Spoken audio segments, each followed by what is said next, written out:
5 lawyers who shook up the political world. Lawyers and politics just can't be separated. They go hand in hand and get on well with each other. In fact, I'll even go as far as to say that no other trade or profession has had as much impact on the world of politics, directly or indirectly, as lawyers have had. The history of world politics has shown us time and again that lawyers have dominated the political stage for centuries, either directly or indirectly.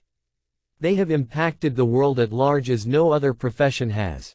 And I shall list a few of them now in order to prove my case. But before I do so, I would like to include a few honorary mentions who deserve to be on this list if the list were longer but didn't quite make it. Honorary mentions include Franklin D. Roosevelt, the 32nd President of the United States. Jawaharlal Nehru, the first Prime Minister of independent India. Dr. B. R. Ambedkar, the father of the Indian Constitution. Barack Obama, the 44th President of the United States. All the above-mentioned names were also lawyers before they entered the world of politics. Now let's begin with the main list. Number 1, Thomas Jefferson. Yes, the man himself. Thomas Jefferson. A great statesman, philosopher, diplomat, architect, one of the founding fathers of the United States of America, and the nation's third president. Thomas Jefferson was all those things, as well as a lawyer. As a young man, Jefferson was admitted to the Virginia bar in 1767. Apart from the usual cases that came his way, he was also known to take cases of slaves who were seeking their freedom.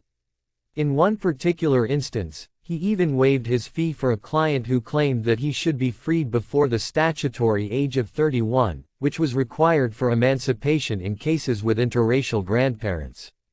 In order to assert his client's claim, Jefferson invoked the natural law by stating that everyone comes into the world with a right to his own person, and with a right to use it at his own will.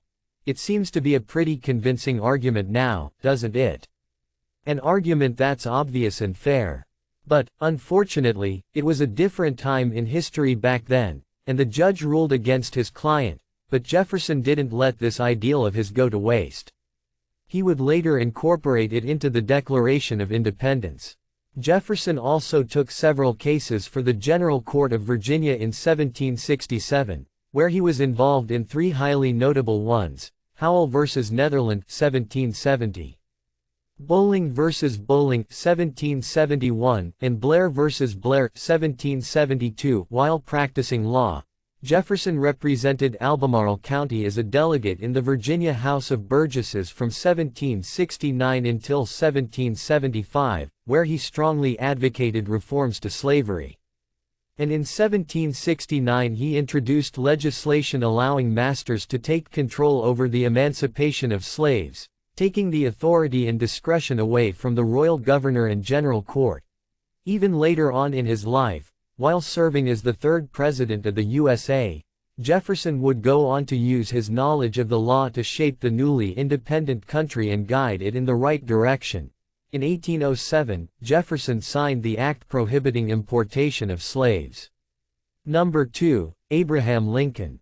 Another great statesman. And another president. Perhaps one of the most loved U.S. presidents of all time. How could this list be complete without mentioning Abraham Lincoln? It's obvious, I have to mention him. The fact that Lincoln was a lawyer, and a good one at that, is widely known. Lincoln's life can serve as an inspiration to each and every one of us. He was mostly self-educated, with barely any formal schooling to his name. But his willingness to work hard, his dedication, his ability to never give up in the face of failure, and his lifelong interest in learning, all led him to greatness. In order to become a lawyer, Lincoln had to again rely solely on himself. He studied law on his own by reading law books that were loaned to him. And in 1836, he obtained his license for practicing law. In 1837, Lincoln was admitted to the bar of Illinois. And thus began his successful law career. Can you imagine? He did it all without any sort of formal education in law. Only sheer hard work and persistence. Lincoln went on to have a lucrative law career. He was involved in many notable, high-profile cases, the majority of which were decided in his favor. And it was his legal reputation that gave rise to the nickname by which we all know him now, Honest Abe. But, as we all know, Lincoln went on to achieve greater things in life while serving as the 16th President of the United States. He led the North to victory in the Civil War and put an end to slavery in the USA with the Emancipation Proclamation. Lincoln encouraged the border states to outlaw slavery, and he promoted the 13th Amendment to the U.S. Constitution, which outlawed slavery across the country. He was a man who stood for his beliefs and convictions, no matter the consequences, for he knew they were right and just. I believe we should all strive to be a little more like Honest Abe. Number 3, Mahatma Gandhi. One of the most influential men to have ever lived. The Mahatma himself, or as we call him in India, Bapu. Mahatma Gandhi was a lawyer, political activist, and social reformer, who led India to independence from British rule. He is the father of India. In 1888, Gandhi, aged 18, sailed from Bombay to London in order to study law at University College. He was invited to enroll at Inner Temple with the intention of becoming a barrister. And in 1891, he was called to the bar. Gandhi returned to India to establish a law practice in Bombay. But things didn't turn out as expected. Gandhi was naturally very shy and introverted, and his attempts at establishing a law practice in Bombay failed because of his fear of public speaking, and because he was unable to cross-examine his witnesses. But in 1893, Gandhi's life would change. He sailed to South Africa to act as a lawyer for the cousin of a man named Dada Abdullah. He thought it would be a one-year commitment, but he ended up spending 21 years in South Africa. It was in South Africa that Gandhi developed his political views and philosophy. This was where his philosophy of nonviolent resistance, or satyagraha, was born.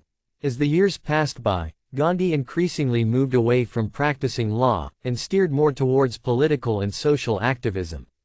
He fought for the rights of the Indian indentured laborers in South Africa, by organizing marches, demonstrations, and civil disobedience campaigns.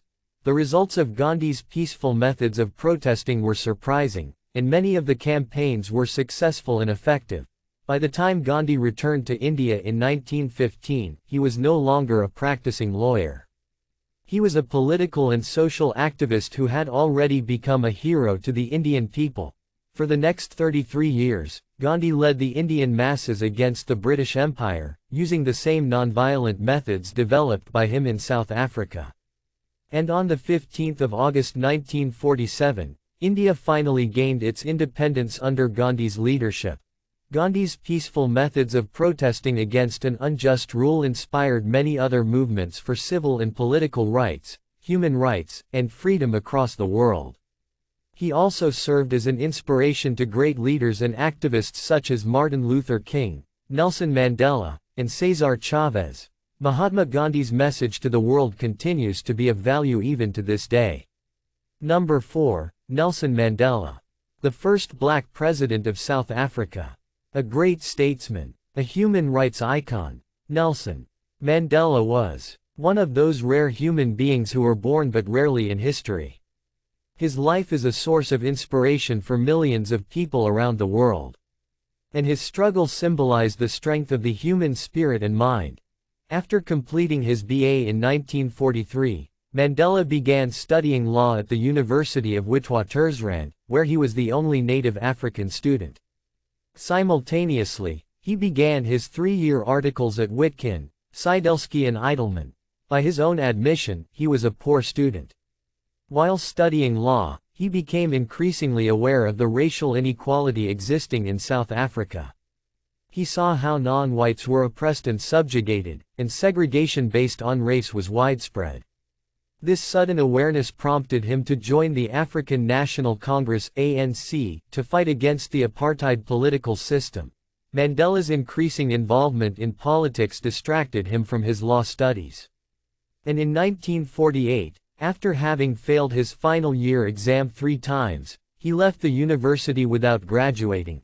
The only reason why Mandela could practice as a lawyer, later on, was because the minimum qualification for entering the profession was an attorney's diploma, followed by 5 years of articles. And so, Mandela qualified as an attorney in 1952, and along with Oliver Tambo opened the first black legal practice, Mandela and Tambo, in South Africa. They gave affordable and sometimes even free legal advice to native Africans who could otherwise never afford it. This meant that they were constantly in great demand, but Mandela and Tambo's political life regularly interfered with their law practice.